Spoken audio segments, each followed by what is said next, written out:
Philips Fidelio L2 is proof that Philips is determined to place the Fidelio name in the conversations of respectable audio companies for personal listening. This product family has won over tons of fans as a result of a simple but difficult philosophy. Take quality materials, forge it into something beautiful, and at the heart of it all, reproduce stunning sound quality. Looking at the contents of the L2's packaging is the same rather cheap material box which carries over from the X2. Like I previously said, I prefer this because it seems that the money saved from the fancier packaging is being put towards the quality of the speakers. Immediately presented is the gorgeous Fidelio L2 with its striking orange and black contrast, which is a drastic alteration from the L1, which had a more retro and formal look. Beneath the L2 is the one-button control mic cable for portable use.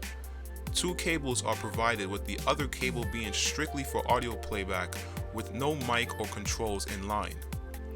The cables are nicely constructed with a braided design and a 3.5mm termination on both ends. Next up, we have a booklet showcasing the features and specs of the L2, as well as warranty information and a pull-string carrying pouch that will provide scratch protection if storing the L2 in a bag. The L2 is a beautiful looking headphone. The shiny gunmetal aluminum ear cups in mixture with the black leather and orange stitching is incredibly well executed. The design is similar to something of a BMW sports car interior and screams of quality and sophistication. The ear pads are very plush and soft, and thankfully take on the oval shape to allow complete coverage of most ears, resulting in stellar comfort. Headband adjustment has a satisfying click mechanism to ensure consistent fit every time, and also goes a bit further to give measurements of the headband extension. The cushioning in the headband is minimal, and sometimes over long periods of about 2 to 3 hours of listening, a sore spot on the top of my head does develop. Overall, this is one of the best constructed portables that I own, and goes even further to also be very beautifully put together. Kudos to Philips on this one. If the L1 was warm and intimate and lacking clarity at times, the L2 is the direct opposite. Widening the semi-open grills and altering the dampening materials has resulted in a significantly improved sound quality over the L1. Both designs incorporate an angled 40mm driver to ensure natural spatial delivery by minimizing the reflections from the outer air. The L1 didn't sound like a vented headphone, however, but the L2 definitely does. The bass of the L2 is mostly tight and very well executed in regards to its transitioning to the mid-range.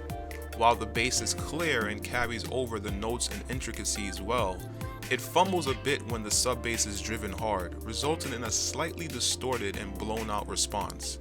Measurements confirms the sub-bass distortion that I hear as well, but it's honestly not a deal breaker since the rest of the sound in terms of quality is very, very good. The mid-range of the L2 is very open and clear, possibly the most clearest and open sounding mid-range I have heard from a portable. Vocals and instruments have this very satisfying depth and scale that is usually found in some of the best open back headphones and never in a portable. Projection is quite good in width, but it's the depth presentation in which the L2 excels in. The tonal balance is mostly neutral with a hint of warmth, and surprisingly, while the L2 is overall a bright sounding headphone, there's little to no sibilance in the vocals. This lends the L2 a character that I rarely come across, making it great with electronic or vocal trance, since due to their synthetic nature tend to result in overly emphasized treble around the vocal regions. Philips rarely answered the flaws of the L1, but I think they may have overstepped it a bit too much when sculpting the treble response of the L2. It's just a tad too much for portable use. Indoors, however, it's a healthy, extended sounding treble that enriches the spatial qualities of the recording and gives breadth to the instruments. It's clean, it's airy, but outdoors when there's so much environmental noise going on, which always kills the perceived bass and lower mid-range perception by a few decibels, causes the treble response of the L2 to go from being mostly neutral to becoming overemphasized. Also, the semi-open design nature of the L2 doesn't help because the isolation is not as good as a sealed portable. If you are looking for a portable to listen to mostly bass-driven music or simply want to be secluded from the world in beautiful sound when outside and about, sadly the L2 isn't on my recommendation list. However, the L2 is for those who prefer to have some awareness of their environment while listening to music and or favor mostly acoustical music because the soundstage and clarity of the L2 is either at the top of all my portables or among them. Thanks for watching my review of the Philips Fidelio L2. Later.